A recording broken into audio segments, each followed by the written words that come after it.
Let's see. Okay, so I'm gonna go over some, I don't want to call them ground rules, but yeah, a little bit of ground rules to start. Turn on your video if you want.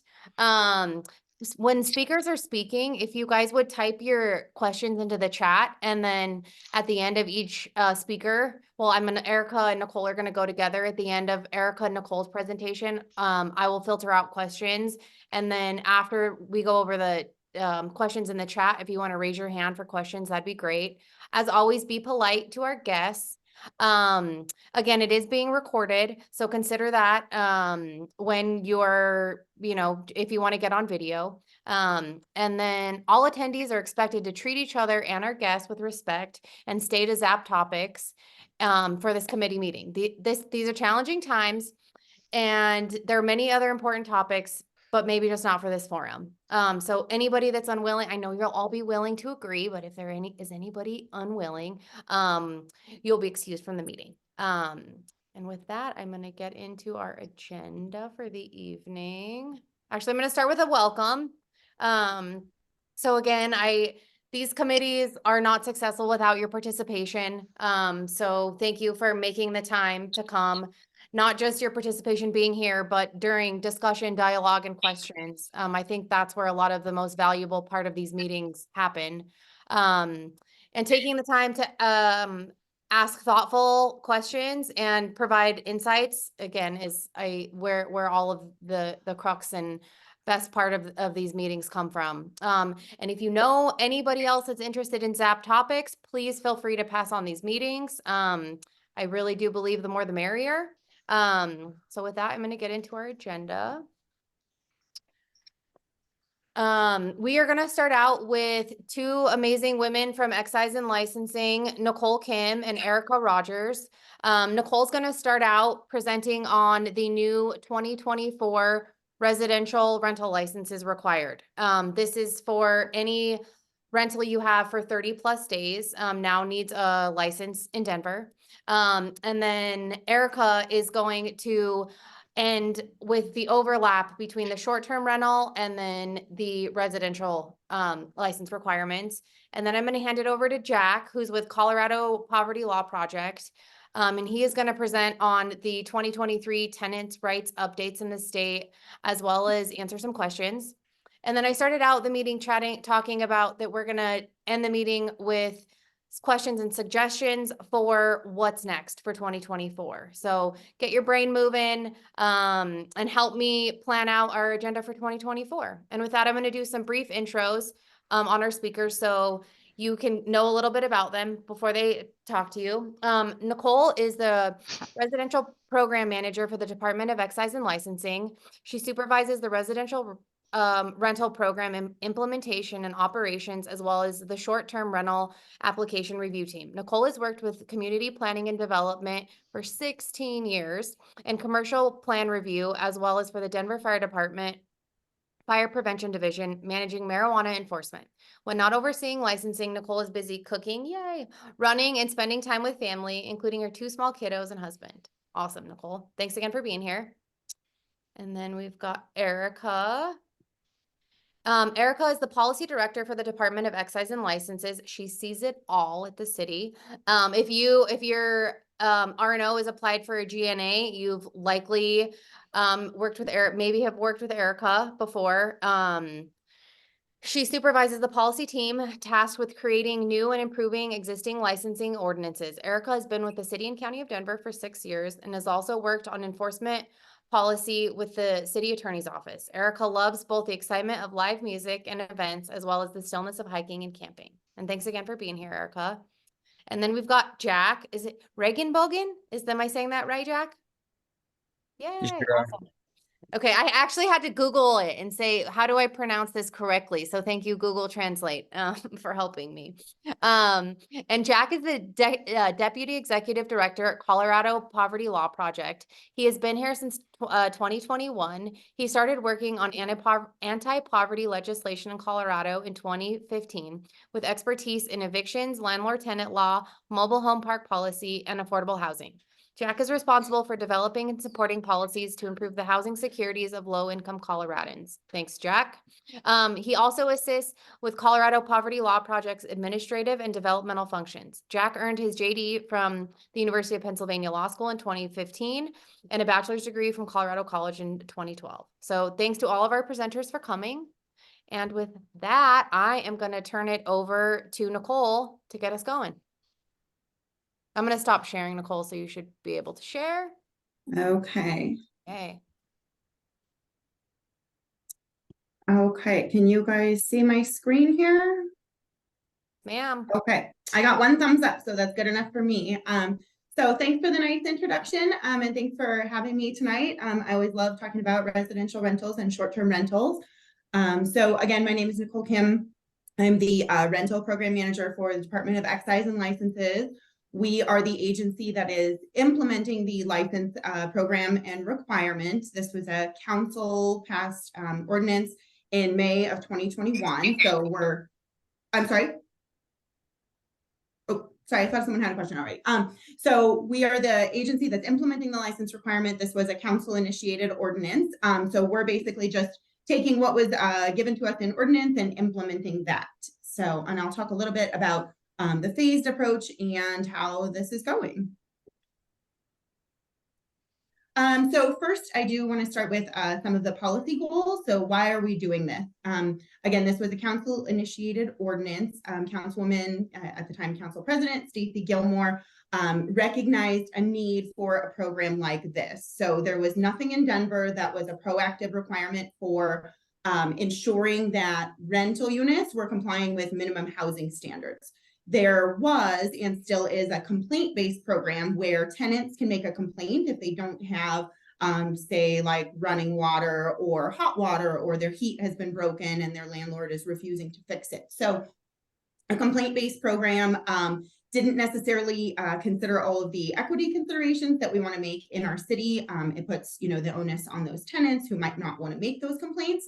And so Councilwoman Gilmore recognized that there was a need for a program like this, and basically championed this ordinance all the way through. So the main goals are to ensure the minimum housing standards of rental units for the welfare, safety, and health of those residing in them. The residential housing standards are enforced by Denver Department of Public Health and Environment. I'll talk a little bit more about that, but that's what this program is built upon. Another goal is to accurately track city housing stock and rentals, including the number of rentals that we have, the type of property that those might be. So whether they're condos or single family homes or duplexes or things like that. And also the locations of those. So again, prior to this program, there was no knowledge of, how many rentals we have, where those are, and who owns them. So we need good information about housing stock so that we can make good decisions about housing in our city. And then lastly, just to obtain and utilize contact information, both for property owners and then, to know again where those rental units are so that we could contact tenants if needed. This was something that became especially apparent during the COVID pandemic, when there might have been a need for resource information or to reach out to different property owners or tenants and, share information with them. There's also a goal to strengthen the landlord and tenant information sharing piece. And I'll talk a little bit about the tenant rights and resources document, which is a part of this license program. So again, just these are the main goals and kind of where we're going with this. What is a residential rental property? So sounds like a cool thing. So what is it? So a residential rental property is any building, structure, or accessory dwelling unit that is rented or offered for rent with residents for 30 days or more at a time. So you'll think of a place that someone is living at, like it's their home. So whether it's someone who lives in someone's condo because that person, had a property in Denver and then maybe they built a single family home or, bought a single family home, or they got married and bought something larger, or perhaps it's someone who owns a duplex and they rent one side out and they live in the other side. But this is someone who's living there for 30 days or more at a time. We do have short-term rentals, and those are covered under our separate license for short-term rentals. And those are going to be rentals for 29 days or less. So those will be things like when you think of Airbnb or VRBO, things like that, where you're going to rent out your property for maybe just the weekend for someone who's coming in to see a Broncos game or go skiing for the weekend and things like that. As I already mentioned, this residential rental property program partners with the existing Denver Public Health and Environment complaint-based program. So that program still exists. So if minimum housing standards aren't being met, or if someone has a complaint or an issue with their landlord, they can contact Denver Public Health and Environment, and they'll get involved and help to work through that situation and get those property complaints resolved. So next, when is a license required? So any property owner who receives any type of a benefit from a tenant is considered renting. So that's going to include if they pay rent, if they say that they help with the mortgage. That would also include things like if they pay the property taxes or the HOA dues for the property. In all of those cases, a license would be required. If a tenant lives there and doesn't pay any rent, then a license might not be required. But we do have some criteria for around when a license is required and when it's not. This is just kind of some things to get you thinking about your situation. When property owners live in the same unit and rent a space to a roommate, they're not required to obtain a license. So if I have, let's say, a single family home and I have 4 bedrooms and I only need one of them, so I have a couple of roommates, but I live on site, that's not considered a residential rental property. This is when it's a fully rented out unit. So if that single family house, I rent it out to tenants, they come and go, and I don't live there, then a license is required. Any accessory dwelling units or basement apartments that have a separate entrance, kitchen, and full bathroom, those are required to have a license or to obtain a license. So if you have, say, a single family home and you live in the main house part, but you do have a separate basement unit that has its own entrance, and you rent that out for 30 days or more at a time, that's one example of a license being required. Tons of iterations of all these situations. And so I always just say, if you have questions about that or your particular situation, you can certainly reach out to us and we'll kind of help chat through or point you in the right directions to the requirements so you can determine if a license is required for you. Some important dates. So I mentioned earlier, this program is being phased in. This is a humongous program for us. I'll talk about some of the numbers in a minute here.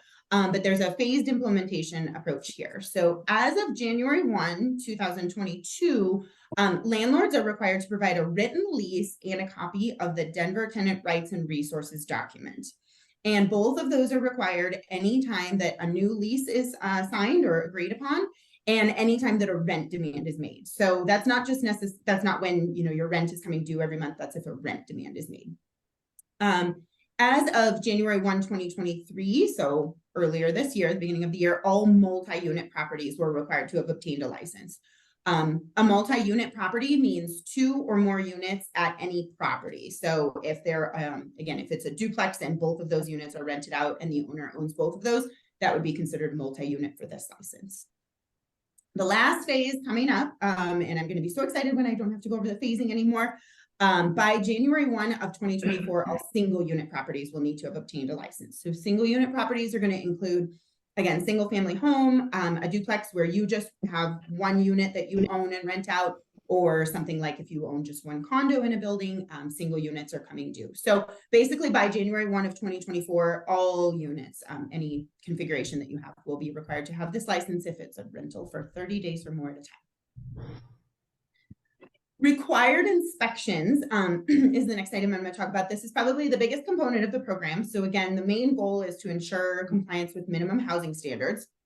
The way that we are, ensuring that that's happening and implementing this program requirement is to require inspections conducted by third-party private inspectors who meet the qualifications for the residential rental program. There are 2 certifications that are required, and I'll go over those. And they do an inspection based on a checklist that is based on those Denver Public Health and Environment residential housing standards. So you have to have this third-party private inspection. The qualifications that they have to meet are, like I mentioned, there's 2. I'm going to talk specifically about those in just a second here, but we do have one resource to help property owners and managers find qualified inspectors who are self-reporting to us that they meet those minimum standards. And that's on our inspector registry list. So property owners and managers can utilize this list to find qualified inspectors. And then once you find an inspector that you want to work with, you'll work with them to contract on, scheduling that inspection and the price. And then they will give you basically the checklist document that you're going to submit to go along with your inspection.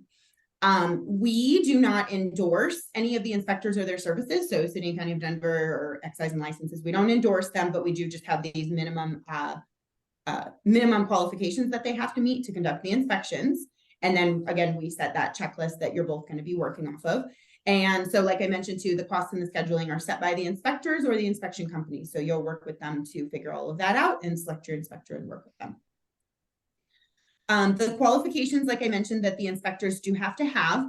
The first one is they have to have a home inspector certification by one of these qualified agencies. So it's the American Society of Home Inspectors, the International Association of Certified Home Inspectors, or the Master Inspector Certification Board. So they have to have one of those home inspector certifications.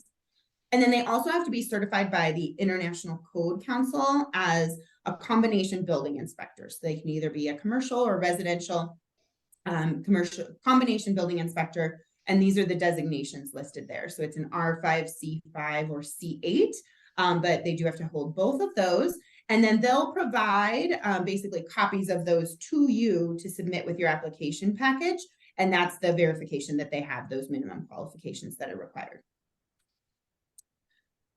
When considering the inspections, so if you have a multi-unit property, so let's say you have like a big apartment building and you have 300 units, you're required to have inspections completed for 10% of the total number of units that you as the property owner own.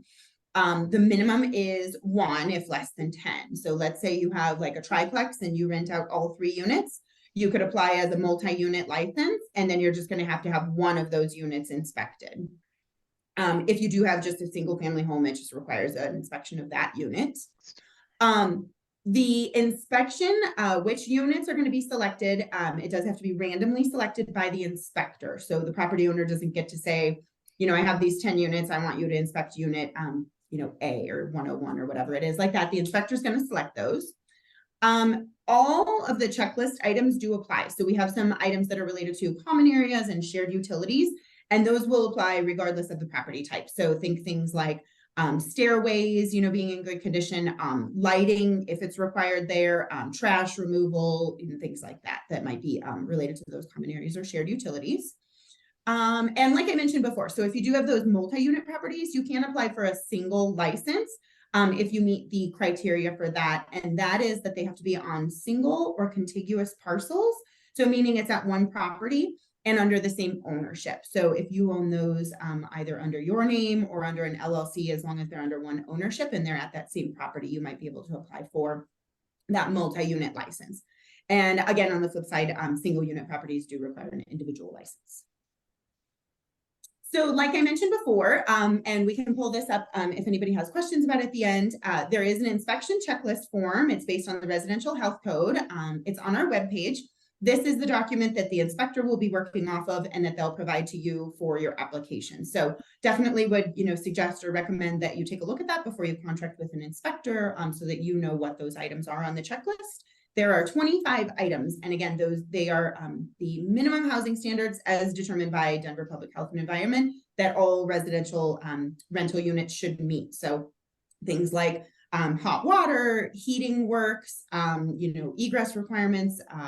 There are things about fire safety. So like you have to have a fire extinguisher, smoke detectors, carbon monoxide detector, things like that. There is also an inspection checklist guidebook, and that is going to provide additional information about each one of those violation items. So you might read the violation item and it'll be just kind of a short little blurb. It'll say, you know, like fire extinguisher is required.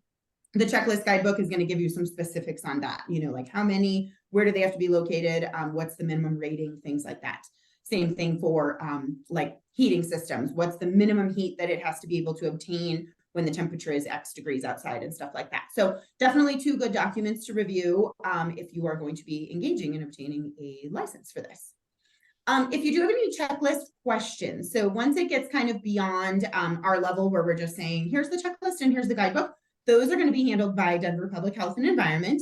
Certainly we can receive questions for them and pass those along, but they are the owners of the checklist items. So they're going to make those determinations of whether something could be considered compliant or not.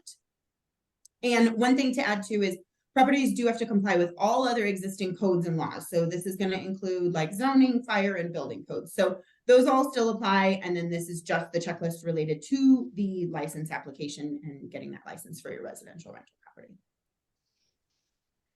One thing that I do like to mention is we recognize that there might need to be a re-inspection of your property. So if you have an inspection and something is found to be non-compliant, you might have to have a re-inspection once you had those corrections made. So let's say that your smoke detector is out and you have to go and replace the batteries, or you didn't know that you needed a carbon monoxide detector, so you have to go get one, and then you'll have to have a re-inspection with the inspector.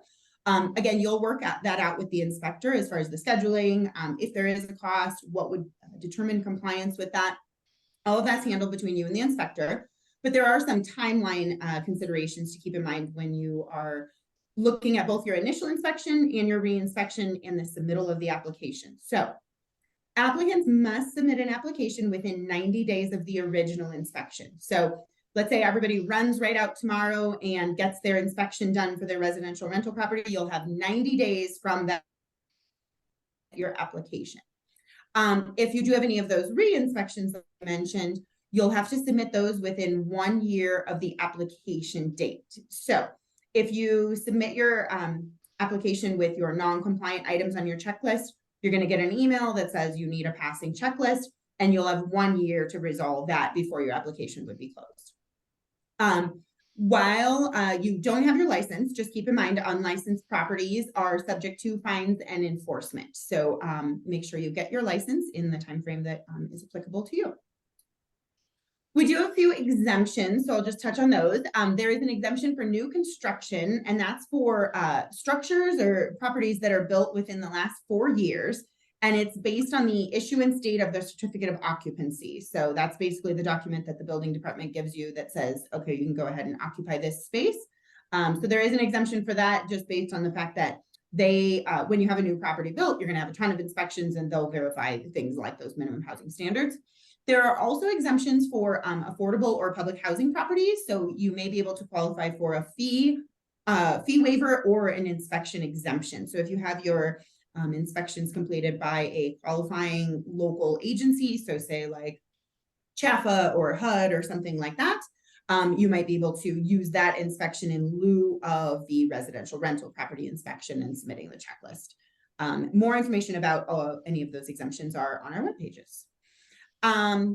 Next, onto the application. So you've had your inspection done, you're ready to submit your application. It's all online. It's on our, it's in our Denver Online Permitting and Licensing Center. So if you've ever engaged with the city to obtain a license or to get a building permit online, you might have an account already there. If you don't, you can set one up, and then you'll find the application package under business licenses. And I have the title there, but you're just going to want to look for residential rental licensing. Each property is going to apply new. So let's say you have multiple properties and they're all throughout, Denver. You have a property in the Highlands, and then you have something in Central Park and maybe one downtown. Those will all be different apply new applications. The owner should be the license holder. So if someone is applying on your behalf, you're going to still want to give them all of your information, because the license should be issued to the owner with their information. The application package, which is what you're going to submit for your license application, is 3 sections. And just want to call it out that they're pretty simple, but it is 3 sections. And so you'll just complete those 3 sections, and it'll build the package for you and get it ready to submit. We're going to ask for an entity registration, which is just asking about the ownership. The licensed establishment is the property information. So where are you getting the license for? So that'll be your residential rental address. And then there's a residential rental property license section. So that's where we're going to ask you about the inspection. We'll ask a few questions about utilities, and then we will ask, basically we'll ask about the inspection and a couple questions about utilities. We ask a couple of things about the owner themselves, and then things that we don't ask about that I just want to call out.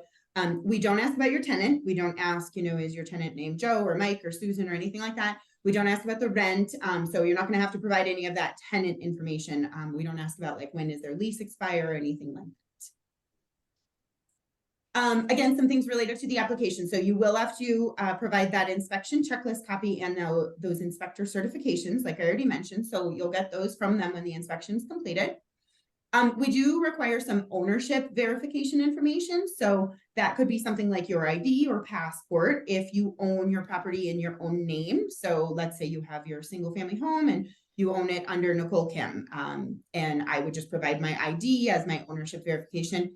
If it was held in, like, say, an LLC or something like that, so let's say I own my house under Nicole Kim LLC, I'll be required to provide an organizational document. So that could be something like your operating agreement or articles of incorporation or something like that, depending on the entity type that you choose. We do require information about an on-site manager. That doesn't have to be someone who lives on site necessarily, or a property manager that you hire. It just has to be someone who has access to the property and authority to make those decisions. So this could be you, it could be a property manager if you do have one. It could also be your tenant if they agree to it, or maybe you have like a really friendly neighbor who can help you out with something like that, should the need arise. Like I already mentioned, the application is all online, but we do have quite a few resources that we're trying to make sure people know about if they need help with the application at all. So we have a residential rental property application page that's going to outline all the different steps that you can take to get started. And then it also outlines all the different information that you're going to need to gather before you get ready to submit your application. We have a step-by-step video that's available. It walks you through literally click by click, click here to start, apply new. And that way you can watch the video and do your application later, or you can even have the video up while you're working on your application if you get confused about what is something asking you. You can always contact us through 311 or by emailing licenses@denvergov.org, and we will get back to you. We try to respond in a week or less, so usually we're pretty quick to get back to those. And then we also have virtual and in-person appointments. So if you want to do a screen share and join us on a Microsoft Teams meeting, you can sign up for one of those. We can see your screen, or you can see our screen to get your questions answered. If you want an in-person appointment, you can do that, and that just reserves a time for you. So if there's a bunch of people waiting, you kind of have an appointment set time. You can also just do walk-in assistance, and that's available at our offices. I will just throw out there that we're going to have some construction happening at the building that we're located in pretty soon here, starting after next week. We're at the Wellington Web Building, which is at 201 West Colfax, and we are on the second floor. Normally, we're in our own side of the building under Excise and Licenses, but we're going to have a little bit of a restructure there. So if you do have a walk-in appointment, or you just want to come in for, or you're coming in for in-person, just keep that in mind that we'll have a little bit of construction. So we're definitely recommending virtual or online as much as you can. And again, that's starting next week. Related to the fees, so there are fees with this license. The fees were kept intentionally low. Did not want this to be overburdensome because again, it's a pretty simple inspection to just verify those minimum housing standards, and we want people to obtain this license so that we know that that is happening. Right now, there is an application fee discount for single units, and that's through the end of 2023. The application fee is a one-time fee, and it's normally $50. So if you have a multi-unit property, you're going to pay $50 for your application fee. If you have a single unit, you can pay $25 if you get that done by the end of this month. And then we have the license fee, and that's going to be paid at the application and then also on renewals. The good news about this license is these fees cover you for 4 years. The license is good for 4 years once issued. So the license fee is based on the number of dwelling units. So a single dwelling unit is $50 for that license fee, and that's going to cover for the entire 4-year period. Couple things about license issuance. So I already mentioned unlicensed properties are subject to fines and enforcement. A property is considered unlicensed until a license is issued. So if you're in the application process that does not cover you, you are still considered unlicensed. The licenses are valid for 4 years, though, like I mentioned, once you obtain that. So that's one great thing. The license does have to be posted or at least could be made available. So just make sure that you have access to that license if it was to be requested. Any change to the residential rental property ownership requires a new license. This is one of our license types that is not transferable. So let's say I sell my property and I want to say, oh, here, you can just take my license with it. That would be a no-go. It's not transferable. The new owner will have to get their own license. And then lastly, the license number has to be included in advertisements. So if you have operated or engaged at all in like the short-term rental license, that's a requirement with that license as well. So you have to post your license number in your, Airbnb or maybe Zillow listing, or let's say use like apartments.com or any of those. You do have to include that license number. This would apply as well if you do like just an online ad somewhere, or even if you had a sign up front, that license number should be included. And that's all I have really as far as all of the requirements and application resources and things like that. I did provide some updates here. So like I mentioned earlier, this is our largest license program in the history of licensing for Denver. So we are anticipating 54,000 of these licenses to be issued if we were at full compliance. At this time, we have 12,034 active licenses. I pulled these numbers at about noon today, so that was earlier today. So we're already at 12,000 active licenses and we're not even fully implemented yet. We have received about 13,793 applications. So we have some that are pending. We are experiencing an application surge right now. So normally we were, earlier this year, we were processing applications a lot of times same day. Right now, we're processing 72% of applications within 0 to 7 days. So still pretty quickly. If you have submitted your application and you didn't hear back from us within about a week, I would remind you to just check your email to make sure that we didn't ask for something else, because we are still processing a majority of these within that first week or so. Of those applications that we have already received, 8,343 of them are for single family and then, or for single units. And then 5,450 are for multi-unit properties. So we are tracking and getting some great data about what types of units are out there.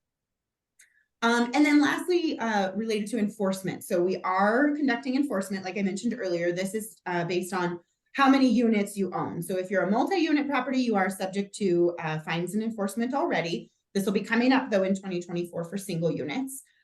As of earlier today, we've issued 1,741 notice of violations. So a notice of violation is just going to tell you you're out of compliance with this license requirement. You need to obtain a license to correct that. And then we do start with our citations after that. So there's an escalating enforcement schedule. I provided some numbers about how many of those citations we've issued as of today, and then also the fines that are associated with those. So we have a first, second, and third citation. The fine schedule for those is $150, $500, and $999. And so, like I said, right now that's for multi-units are subject to fines and enforcement. Single units will be coming up in 2024. So again, that is all that I have, but I'm happy to take questions, and definitely Erica will mention a couple of things related to residential rental property and reiterate some of the things that I already mentioned. But one last thing is, if you have not signed up, please sign up for our information bulletin. We share out some great information and updates and reminders of things like that.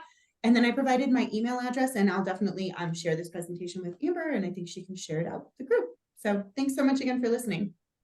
Awesome. That was so great. So much information. I thought I had done my homework and I didn't know that it was good for 4 years. I mean, you really educated me. I'm gonna ask you some of the questions in the chat. The first one, Michael, Michael, will you stop screen sharing for me?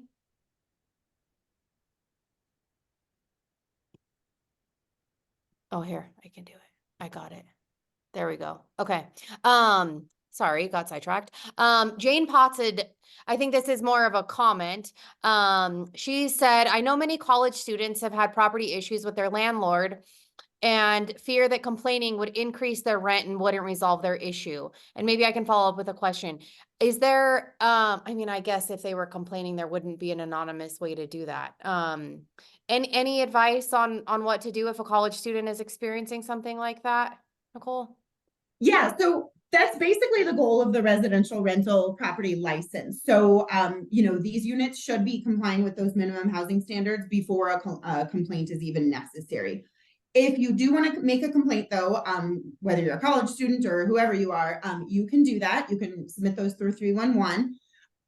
To my the best of my knowledge, you can remain anonymous, but you do have to provide some contact information so that public health can follow up with you, you know, and make that contact to do an investigation on the situation. If you're just completely anonymous, they can't do that. But again, this is one of the main goals of the residential rental property license, is just, you know, that equity and making sure that all rental units comply with these minimum housing standards, so that we are resolving this issue and people don't have to feel like, oh, darn it, I don't have any heat, but I don't want to complain because, you know, perhaps I have a personal situation. I don't want to get involved with my property owner, or, you know, I don't want them to raise the rent or kick me out.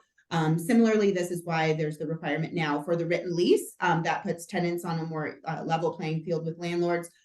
Previously, you know, maybe they didn't have that, so they'll have that now and know what they're entitled to with their lease, and things like that. Okay, awesome. Next question is from Sue. Sue has two duplexes. One unit was inspected and we got all the requirements. So 1 of 4 was inspected. Are we done with inspections? So it would kind of depend. So if you have 2 duplexes that are right next to each other, so they're on those contiguous parcels, meaning touching, then you could apply for a license for 4 units and only one of them would need to be inspected.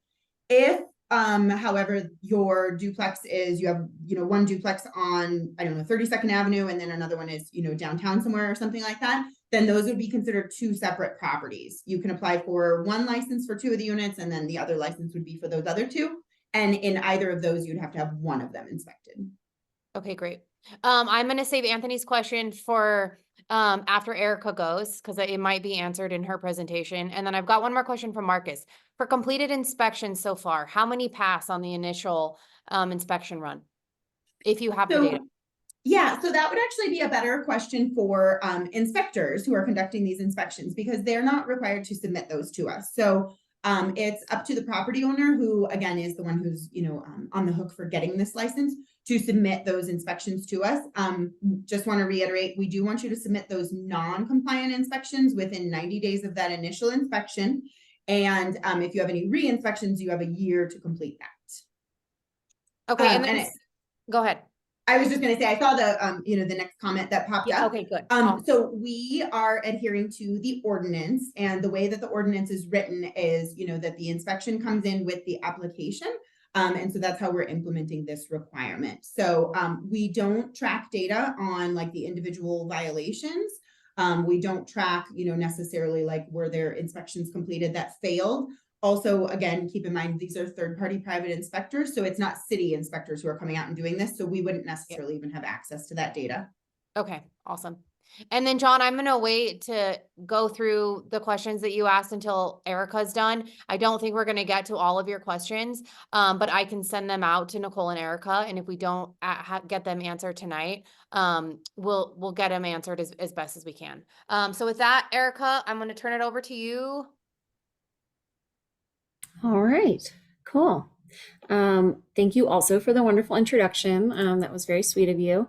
I'm going to talk a little bit about the short-term rental, which I'm so sorry, talk in a little bit of abbreviation speak, but it'll be STR for short-term rental and RRP for the residential rental that Nicole just talked about. So we've been getting some questions about the overlap between the 2 licenses, when you might need one or the other, or potentially both. So I'll kind of go through that sort of high level.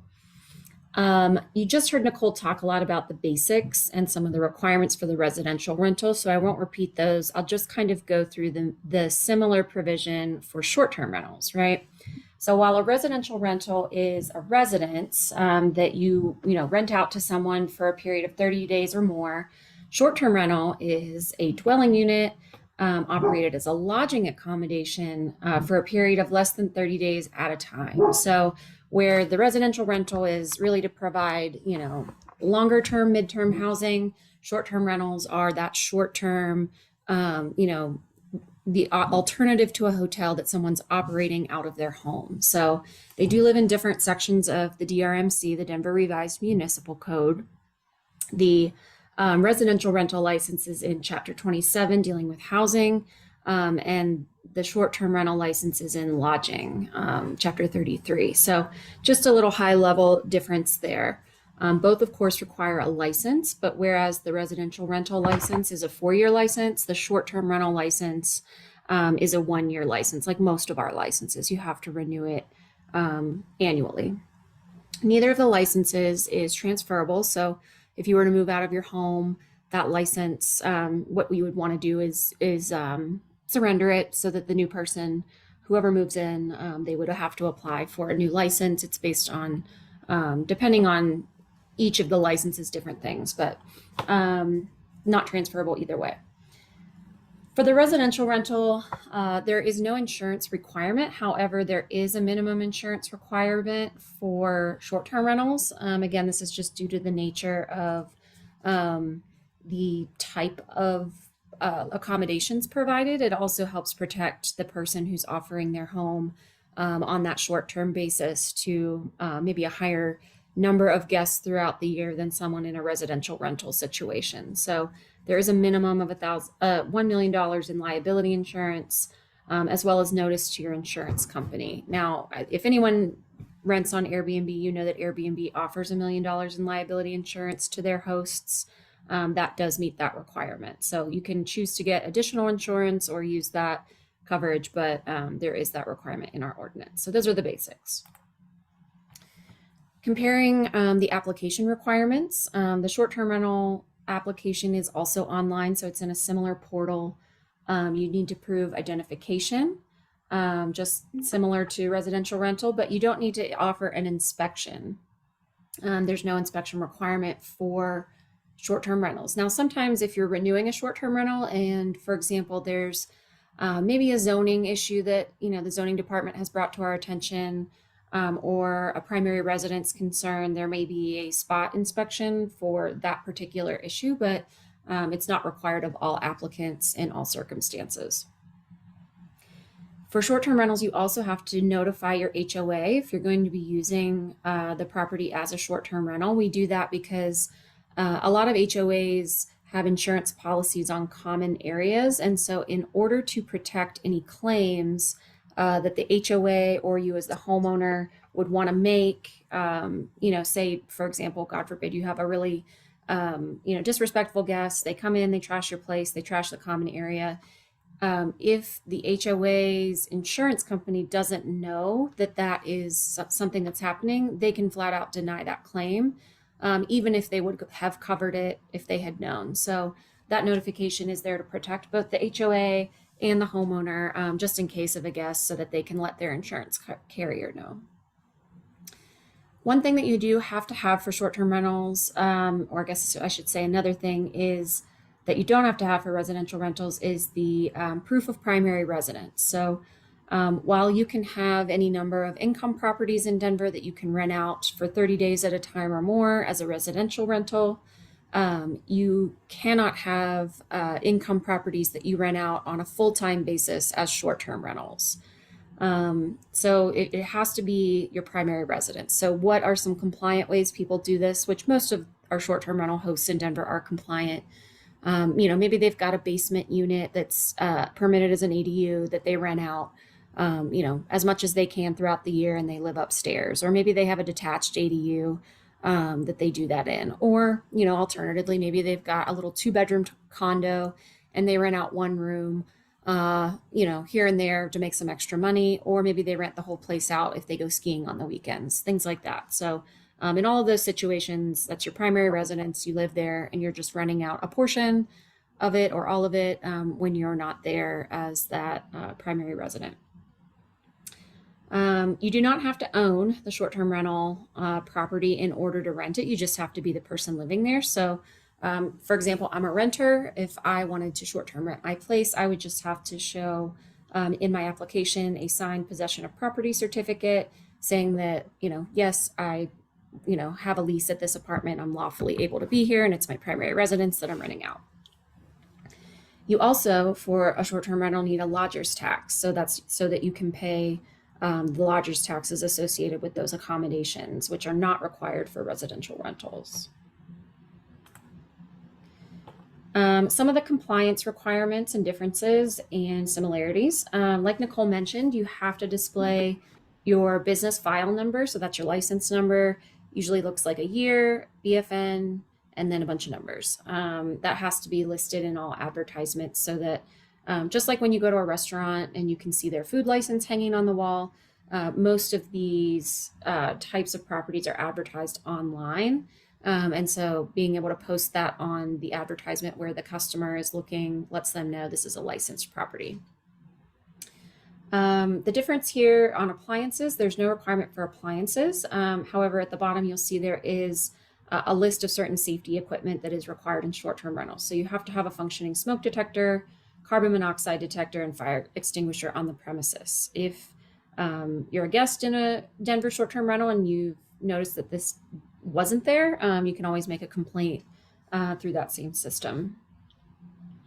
Another thing that short-term rentals require is a guest brochure that has contact information and then various pieces of information that, at a hotel, housekeeping would take care of, but because you're in someone's home, you have to know when to put the trash out, where to park, any noise restrictions, right? If you live in a HOA community, maybe there's quiet hours after 9 p.m., things like that.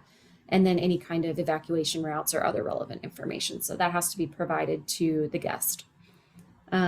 While residential rentals don't have any record keeping requirements for the landlord, in ordinance, I should say, right, it behooves you to keep some good records, but the ordinance for short-term rentals does require the licensee to maintain records for a year, just of the total number of nights and the dates that the rental was rented by a guest. Here's a comparison of the fees. So they're fairly similar, fairly comparable. The application fee for a short-term rental is $50. The license fee is a flat $100. It's not broken up because it's all usually one unit, just a varying type of space. But there are no fee exemptions for short-term rentals, where there are some for residential rentals for that affordable and subsidized housing. So here's the fun part. We're going to go through a little exercise where I get to walk you through some of my hopes and dreams. And in the process, you'll kind of understand maybe, you might be thinking, what kind of license might someone need, right? Again, should I get one? Should I get the other? Or should I get both? So one caveat here is that you should always talk to an attorney or a business consultant if you need that type of advice, if you're trying to, really make some money off of some income properties and get your maximum amount. But as a general guidance, we're here to provide this so that, it's not a mystery. So you'll need to think about two questions mainly. What type of space are you going to be renting out to guests? And then how long will each guest or party be staying? So as you saw in some of those basics, those will affect the answer. So first, thinking about what type of space that you're going to be renting to guests. You can rent the space where you live. This is your primary residence, like I talked about, your entire 1 or 2 bedroom apartment, a room in your multi-bedroom single family home. Again, this is not an exhaustive list on any of these. These are just some examples to help you, wrap your brains around it. So that's one type of space you can rent. Another type of space is an accessory dwelling unit. Now, this is an ADU.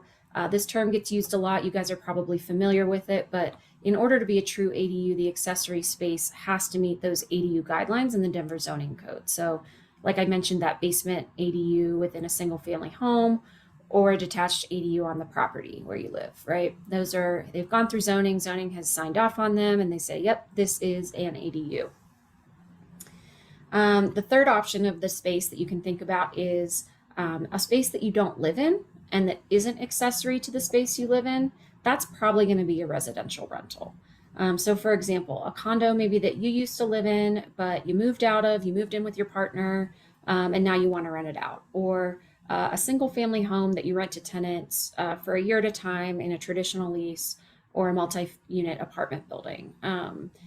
There could also be spaces that are detached structures on your property that maybe don't qualify as an ADU. That's where you get into the weird zoning stuff, but I'm not a zoning expert, so I won't lead you astray there. But those are kind of the 3 types of spaces that you may be thinking of renting, right? The space where you live, whatever that looks like, a living space that's been deemed accessory, or kind of what most people think of as an income property. The second question that you want to think about, and here's what I'll be manifesting, is how long will each guest or party be staying at a time, right?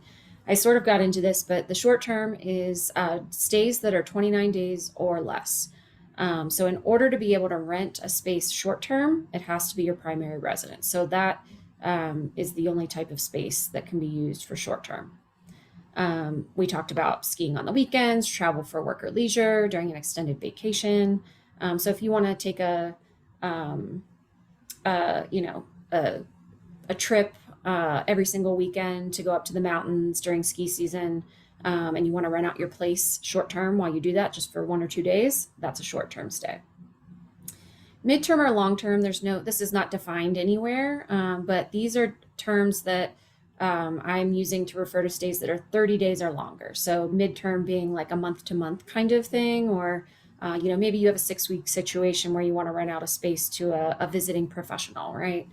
Or longer, right? The traditional 1-year lease. You can rent out any of the spaces I talked about, midterm or long term. So you can rent out your primary residence, you can rent out an accessory dwelling unit or a residential rental property. You can rent out any of those places to guests for stays that are 30 days or longer. And again, you can do this while you travel for work. Maybe you're on active military duty, or if you're a student who's lucky enough to own or live in their own space, maybe you're studying abroad for 1 semester or something like that. Now, some of you, or you may know people, may be thinking, well, what if I want to do both? Or what if I'm not sure? You want flexibility of how you want to be able to rent out a space, like, for example, an ADU that's detached. Maybe you want to do it short term and long term, right? So here's where I'm going to get into it, right? I'm going to say I have won the lottery. So I want to rent out my space to a single tenant while I take a year-long vacation to Italy in 2025. I'm going to go have a great time. I'm going to eat so much food. I'm going to see all the sights. I'm going to travel around. I am going to spend my entire winnings on all of that fun stuff. So I know I'm going to want to come back to my space and rent it out, maybe for shorter periods on the weekends, and build up my savings again so I can pay my bills after that lovely trip. So I might want to think about, I want to rent it long-term for the year while I'm gone, but I definitely want to still be able to rent it short-term while I'm planning that trip to make extra money, or maybe when I get back. So maybe that's kind of the situation I'm thinking of here. So here's a little cheat sheet. It's color-coded. Bear with me as I follow the logic, right? But you fill in your blanks, right? I want to rent. You pick your type of space. That was the first question we talked about. And then to guess that for stays that are short, midterm, either length, or longer, right?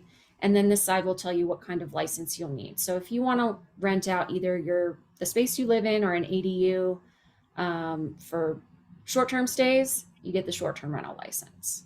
If you want to rent out either of these spaces for 30 days or longer, you get the residential rental property license. If you want to be able to do both or either, or choose, maybe, you know, like my situation where I'm going to Italy because I'm going to win the lottery, I would apply for both and try to meet the requirements for both. Just so that I can, you know, I would have to renew the short-term rental annually, but that residential rental will be good for 4 years. So having both gets me set up for success there. Now, one caveat is that if it's some other space other than the primary residence or a space accessory to that primary residence, so maybe it's, for example, I own a duplex, I live in one side of the duplex, and that other side of the duplex is going to be some other space, right?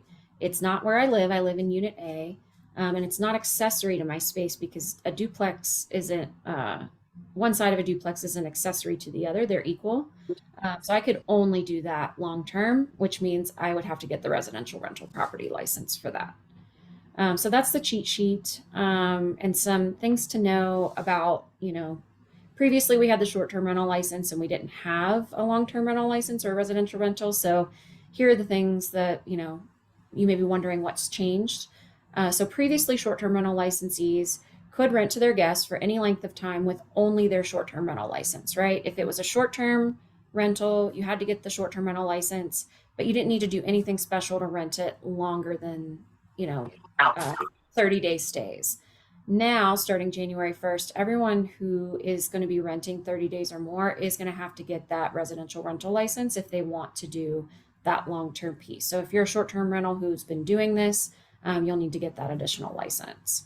But if you're a short-term rental licensee and you only want to short-term rent, you want to just continue doing what you're doing, you're not impacted by the license.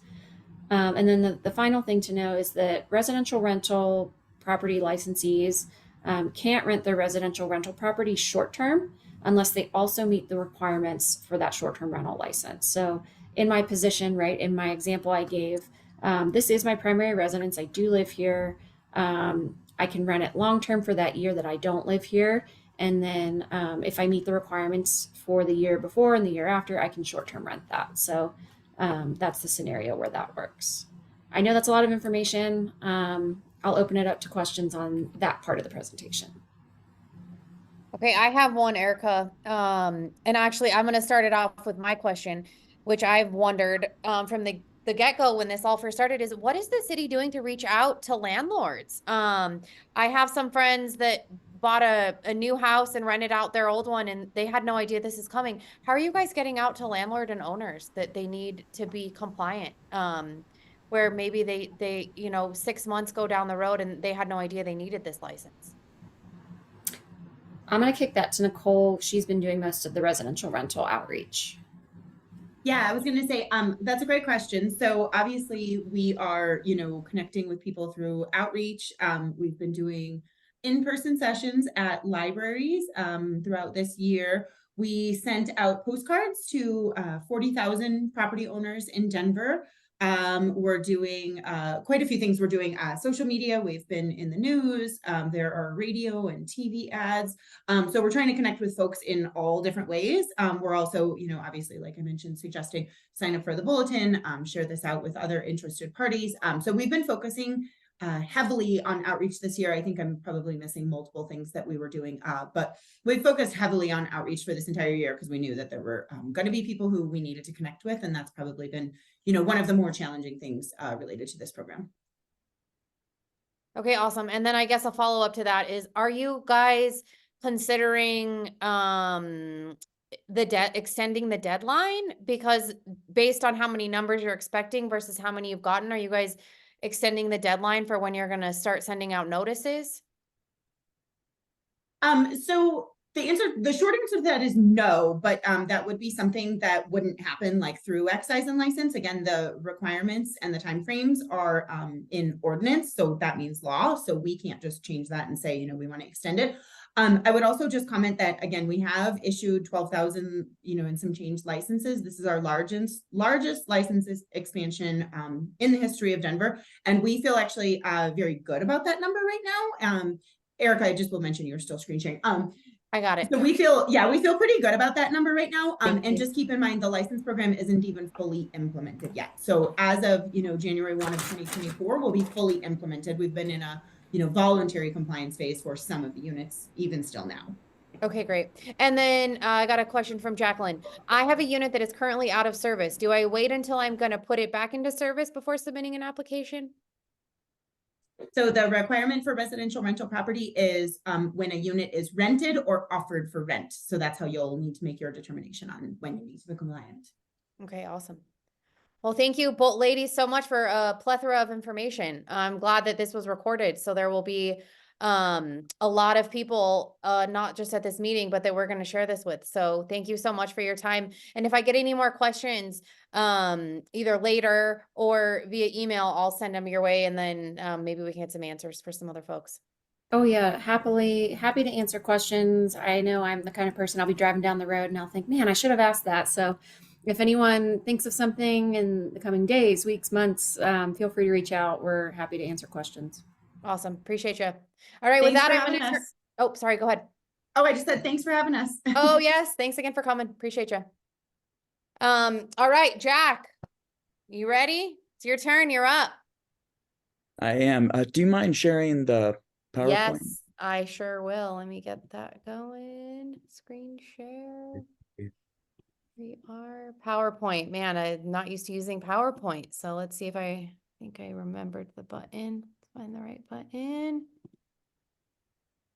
Okay. Can everybody see? Can you see that? Is that working? You started on the first Oh, slide? I'm not. Sorry, I'm not at the beginning. There you go. You probably wanted at the beginning, don't you? Thank you. I appreciate it. Sorry for the hassle. And Oh, no, not a hassle at all. Thanks again for coming. So I'll hand it over.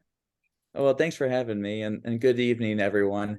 My name is Jack Regenbogen, and I want to apologize. I think I caught a bug from my 2-year-old niece this past weekend, and so my voice is a bit hoarse. I think I'm beginning to lose it. Um, but I'm the Deputy Executive Director at the Colorado Poverty Law Project, and we're a nonprofit that works to prevent homelessness by providing free legal assistance, housing navigation, education, and advocacy on behalf of renters and mobile homeowners. So please know, to the extent that I may offer my own color commentary on the merits of the laws that I'll be discussing tonight, it will be from the perspective of a renter advocate. But of course, these are nuanced policies, and there is always reasonable room for disagreements when it comes to matters of policy. In any case, thank you for this opportunity to join you and for your interest in some of the recently passed bills that will affect renters in Colorado. So I gave a longer presentation a few months ago, and these were all of the bills that I covered in that presentation. Tonight, I'm just going to focus on 4 or 5 of these, time permitting, and I will also save time for your questions at the end. But I do want to just briefly mention a few of the bills that I will not discuss in as much depth tonight. And these include House Bill 1186. This is a law that will allow parties to an eviction to be able to participate virtually. So they'll have the option of participating either in person, by video conference, or by telephone. It also allows parties to be able to file documents and motions in an eviction electronically instead of having to go to court in person. This is really meant to help both landlords and tenants that might have barriers to in-person participation. And this becomes effective on January 1st. I'll also briefly mention House Bill 1254. This is a bill that created some standards around the appropriate remediation that a landlord must do if a natural disaster would render a property uninhabitable. And then there were 2 affordable housing bills that our organization supported. One that was vetoed by the governor. This was House Bill 1190. And this would have given local governments a right of first refusal to match the best offer when an apartment is put up for sale in order to convert or preserve that apartment as affordable housing. The other bill, House Bill 1255 that we supported, which did become law, prevents local governments from enacting blanket caps on housing development. And so I just wanted to mention these briefly in case it might be of interest, and so that they'll be on your radar in case similar policies are up for consideration in the future. Next slide, please. So the first bill that I'm excited to discuss is Senate Bill 184, and this became effective in August. And this is legislation that we supported along with the Colorado Coalition for the Homeless. This bill is meant to do 2 things primarily. First is it aligns tenant screening practices with Colorado's market realities in order to give renters a more meaningful chance to find housing. And secondly, it also clarifies that when a tenant experiences an eviction because of discrimination, that they can raise that discrimination as a defense in the eviction proceeding. So this bill was introduced really to give rental applicants who have limited incomes a more meaningful chance to be considered. And as some of you may know, a couple of years ago, the legislature passed what was House Bill 20-1332, which prohibited housing discrimination based on someone's source of income. So in other words, landlords could no longer deny someone for using a housing voucher. In practice, we've seen that some landlords have circumvented this law by denying people based on the amount of income they have, by imposing minimum income requirements, or by denying people based on their credit scores. Broadly speaking, Colorado's rental market has changed a lot over the last few years, and many renters across the state and in Denver have been required to demonstrate that they earn at least 3 times or more the cost of rent in order to be considered for rental housing. Now, of course, ideally, no one should be spending more than a third of their income, more or less, on housing. But that's not the reality for most low-income Coloradans. In fact, nearly half of all renters in Colorado spend more than a third of their income on housing. So as a result, this 3-time standard has priced many Coloradans out of housing, even though they otherwise could have budgeted and afforded to make ends meet. What this bill does is, first, for all renters, this law prohibits landlords from inquiring about or considering a rental applicant's amount of income, except to confirm that the tenant's income equals or exceeds 200% of rent. So in other words, landlords can only consider someone's income to confirm that they earn at least 2 times the cost of rent. Now, for people who are using a voucher, the landlord is only allowed to consider whether their income equals 2 times their portion of rent. So to give an example, if there's a person whose rent is $1,000, but they have a voucher that covers $900 and they're responsible for $100, the landlord can ask if the tenant earns at least $200 a month, which is 2 times their portion. Furthermore, for those rental applicants who have a voucher, a landlord may no longer consider or inquire about their credit score or their credit history. Now, notably, this bill defines amount of income fairly broadly to include all types of income, but also all cash assets. So in other words, if someone who may have a very low or fixed income can demonstrate that they have cash savings that exceed 2 times the cost of rent, that is countable as income.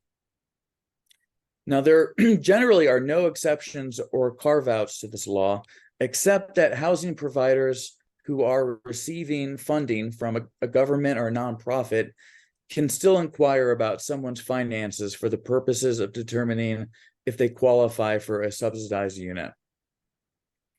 This policy is enforceable through 2 different means, either through a private cause of action or a lawsuit, or it's enforceable through an administrative complaint that can be filed through the Colorado Civil Rights Division. The administrative remedies do not have to be exhausted before a lawsuit can be filed. Either one is on the table. Now, the penalties for violating this law include automatically a civil penalty of $50 that gets paid to the aggrieved tenant. And if the landlord doesn't cure or they don't fix the violation, they're also responsible for paying $2,500 along with any actual damages, court costs, and attorney's fees. This bill also accomplished 2 other policy changes that I'll mention briefly. First is it capped what can be charged as an allowable security deposit to not exceed more than 2 times the cost of 1 month's rent. And then second, this bill also clearly established that fair housing violations or acts of discrimination, whether it be religious or racial, sexual, otherwise, those acts of discrimination can be raised as a defense to an eviction if it's related to the eviction that was filed. So on behalf of Colorado Poverty Law Project, we're very excited that this bill was passed, as we believe that it will allow many Coloradans to have a chance to obtain housing who otherwise wouldn't have had a chance because their income was considered too low. Next slide, please. The next bill that I'll discuss, House Bill 1099, also took effect in August of this past year. This bill is intended to help renters save money by allowing them to recycle recent tenant screening reports when they're applying for rental housing. When a tenant applies for housing, they often spend anywhere from $50 to $100 to have their credit score, their criminal background checked, their references, other information looked at. And if they have to apply for multiple units, as many people do, those fees really add up to a hefty amount, and they constitute a significant financial burden. So this legislation was meant to alleviate that burden by allowing renters to repurpose recent tenant screening reports. Now, we hope that this law works as it was intended, and that the conditions that have to be met are not so stringent to be helpful in practice. For example, in order for a tenant screening report to be recyclable, it has to be recent, within the last 30 days. And it also has to include some specific information about the tenant and their rental history in order for the landlord to have to accept it. The law also requires that tenants be notified of their right to recycle a recent tenant screening report. And the way this can happen is a landlord can do this in advertisements for the housing, or on the website, or on the rental application itself, which is probably the best practice. Now, there is one exemption in this bill, but it's pretty narrow, and it really only applies to landlords who only accept one rental application fee at a time and who are willing to provide a full refund to those applicants who are not accepted. And there's a few other provisions in the bill that I think are noteworthy. It requires that tenants receive a copy of their consumer report, their credit report. And I think this is really meant to give them a chance to review that report and dispute any inaccuracies. It's somewhat surprising how inaccurate those reports can tend to be. There fairly regularly are some mistakes that have to be corrected. And the other thing that this bill did is it gave Colorado's Attorney General's office the authority to enforce what's called the Rental Application Fairness Act. And this is a law that regulates both rental application fees and also eligibility criteria, such as the consideration of someone's criminal history, credit history, or rental history.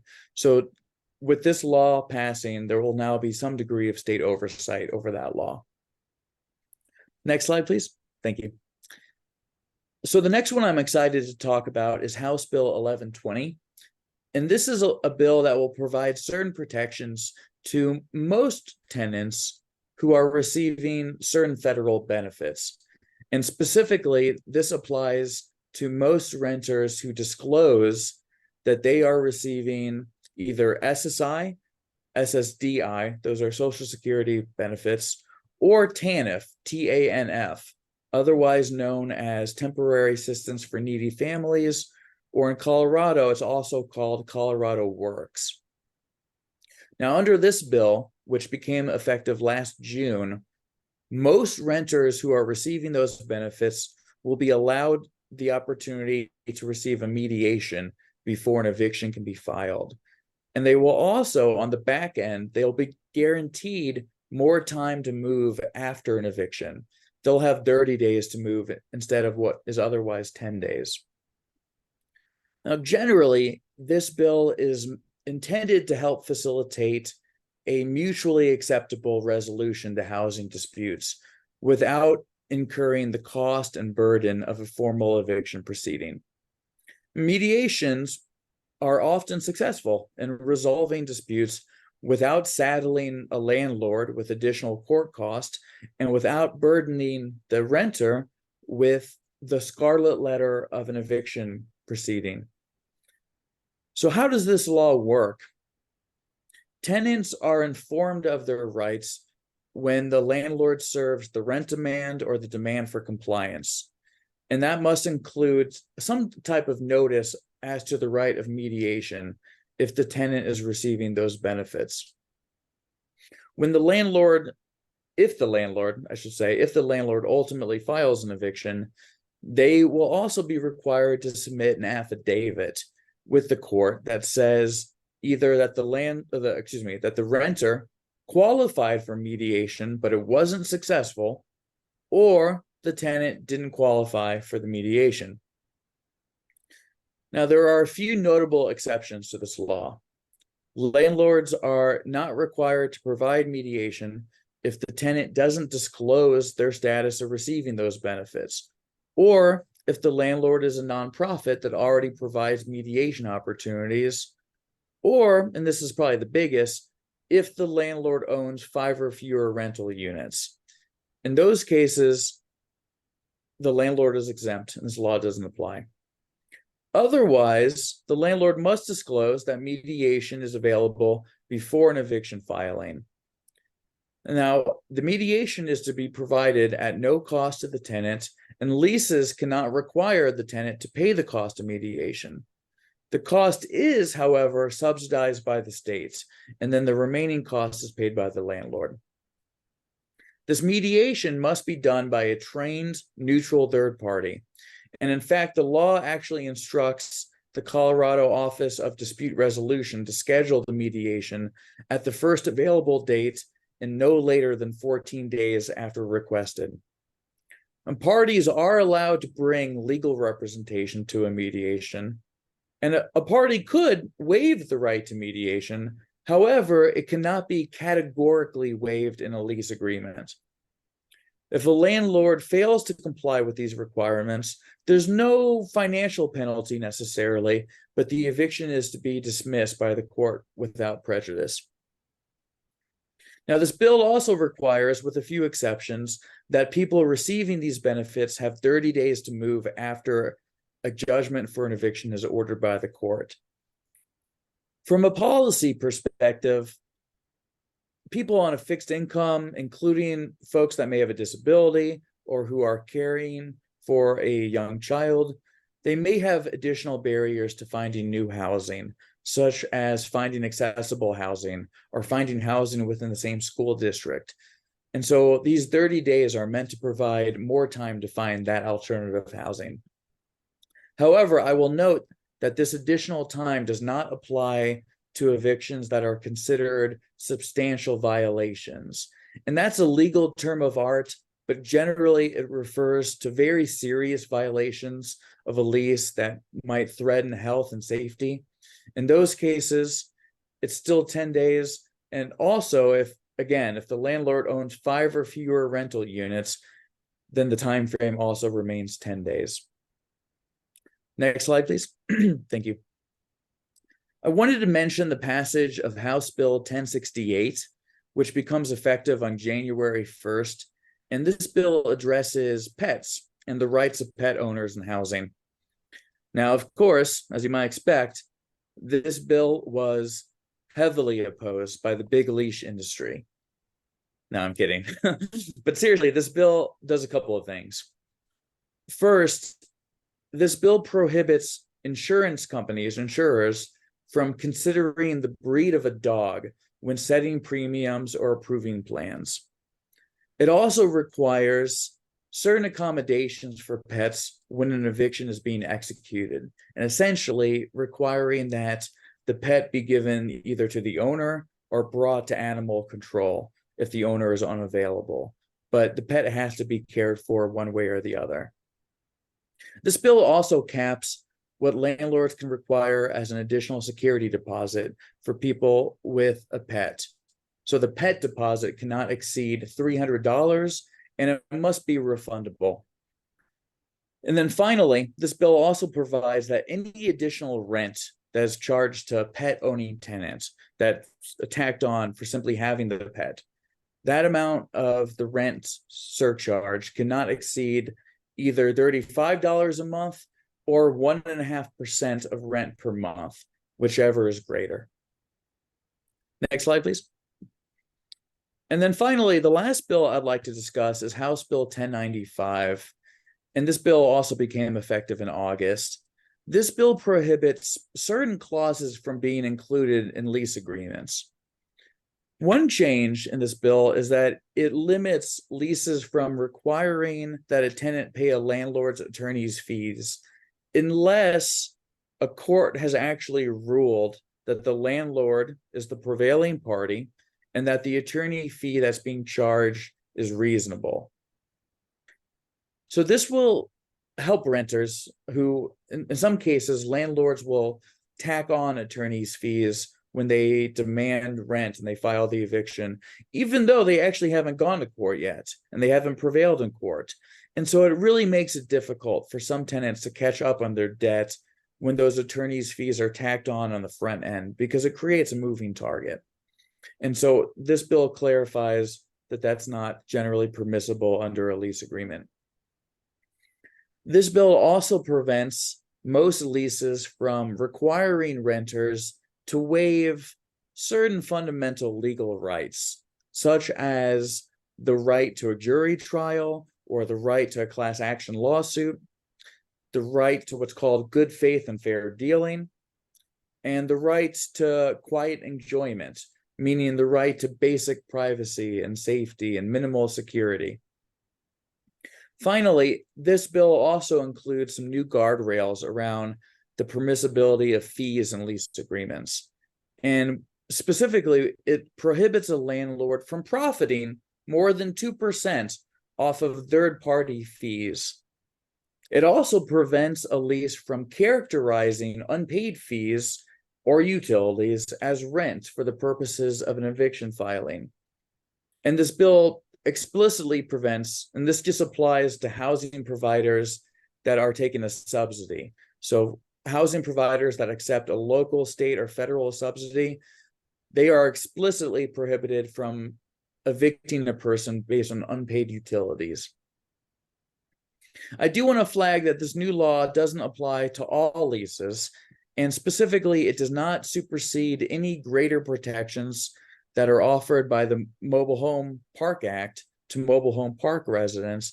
It also does not apply to a duplex, a triplex, or an accessory dwelling unit if the owner lives on site. Next slide, please. Actually, I believe we're running a little short on time, so I want to stop here. But before I open it up to questions, first, I just want to thank you again for this opportunity to present to you. I really appreciate your interest in this topic. I do want to just make a quick plug that if you know of any tenants or any mobile homeowners who might benefit from our services, we are completely free of charge.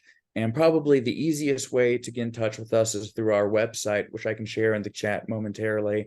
But we can also do intakes by phone for people who may struggle with digital access. And then I'll do my best in a second to answer questions. But as a legal disclaimer, please know that nothing that I say is intended as legal advice. I can only offer information to the best of my extent. But if you have specific legal issues that might benefit from our services, please do consider getting in touch with us through our website, and we can take a closer look at your situation. So with that said, can I turn it back over to you, Amber, for... Yes. Oh my God, that was, as a property manager myself, there's a couple things I'm gonna have to update in my leases. So that was very, very, very informative. I had asked a question about when the new bills were being enacted, which you answered every time you went over them. So let's disregard my question because you thought in advance of what I was going to ask. I got a question from Joanne Porter. Can a landlord consider or ask about previous evictions or references regarding previous history of timely rental payments, or does that violate 184? That's a great question. So prior to 184, under Colorado's Rental Application Fairness Act, it generally prohibits consideration of any rental or credit history that's older than 7 years. And that's been a law in the book since 2019. What 184 does, which is a little bit different, adding on to that, is for applicants that have a voucher, it also prohibits consideration of any adverse credit events. And it's a little bit ambiguous what that means. Adverse credit event is not, or adverse credit history is not defined in the statute. I believe that it could include things such as a history of timely rental payments, but that's something that has not been, to my knowledge, so far interpreted by the courts. And so I would say to err on the side of caution and as a best practice, for those with a voucher, if it's something that would impact someone's credit history, then it's probably something that's taken off the table by 184. If they don't have, and again, this is yet to be settled in law based on the interpretation of this new bill, but that's my perspective. If it's someone without a voucher who's renting, then that same Rental Application Fairness Act applies. That generally limits consideration of credit and rental history that's older than 7 years. I hope that helps answer your question. And then another question, does 1068 apply to certified companion animals?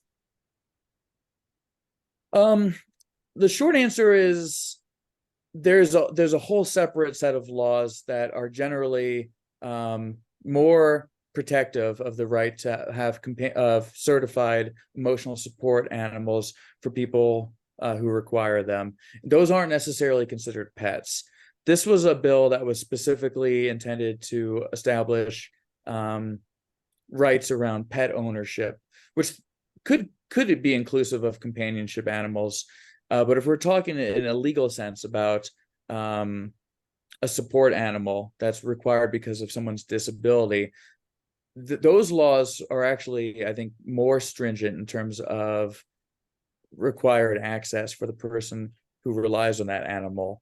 And those laws, and a lot of those are federal laws, would be in addition to what 1068 established. Okay, awesome. And does anybody else, if you have a question, if you want to raise your hand, or if you just want to unmute and ask Jack a question, feel free. And I want to respect everybody's time. I know the meeting I only set it to 8. There is Jack's email. Jack, I am going to get out a copy of your presentation. And then I want to ask, is it okay if, when I send the recap out and advertise, if you know of any tenants that might, or mobile homeowners that might need assistance, free legal help, can I plug you guys? Please do. That'd be great. Okay, awesome. Yeah. Great. Okay. Fantastic. Wonderful. Okay, so with that, I was gonna end on topics for 2024, but I feel like Jack left us in a really good place. But if you guys do have any topic ideas for 2024, I think everybody has my email, or you can email the INC ZAP inbox. We've got some exciting things coming in 2024. May have found a co-chair, Lucas, who's in on the meeting, who's got tons of background on planning. Oh, hey, Lucas, you want to say a quick hello? I put you on the spot. Yeah, sure. I'm new again to Denver. I used to live here in the past, and I attended a meeting recently where Amber gave a quick presentation. I work in affordable housing. I work with the Neighborhood Development Collaborative and Capella Consulting, two affordable housing advocacy organizations here in Denver. And previously, I was a construction supervisor for Habitat for Humanity here in Denver as well. So I'm just really happy to get involved with this. We've got some exciting things coming, everybody. So as you hear about things that maybe Lucas or I don't know about, please reach out, send me an email, send an email to INC, however you need to get a hold of us. Amber, can you put your email in the chat? Yeah, sure can. So anybody can reach out to you. Thanks. Thanks, Keith, for reminding me to do that. And if anybody has a topic idea and you want to raise your hand, if you got to jump off, it is now 8 p.m. So if you got to jump off, no problem. But if anybody does, I know Robert Schmidt was on here. He might have jumped off already. He's always full of good ideas. But if there is anybody that has a 2024 topic idea, I think we're going to work on affordable housing. I think we're going to talk about Senate Bill 213. Don't quote me on the number, but to get rid of single family zoning, I know we want to touch on that. What other ideas did we have, Lucas? What else did we come up with? Those kind of broadly covered it. Okay. I think I didn't take notes during our call. Neither did I. Next time we will. Yes, absolutely.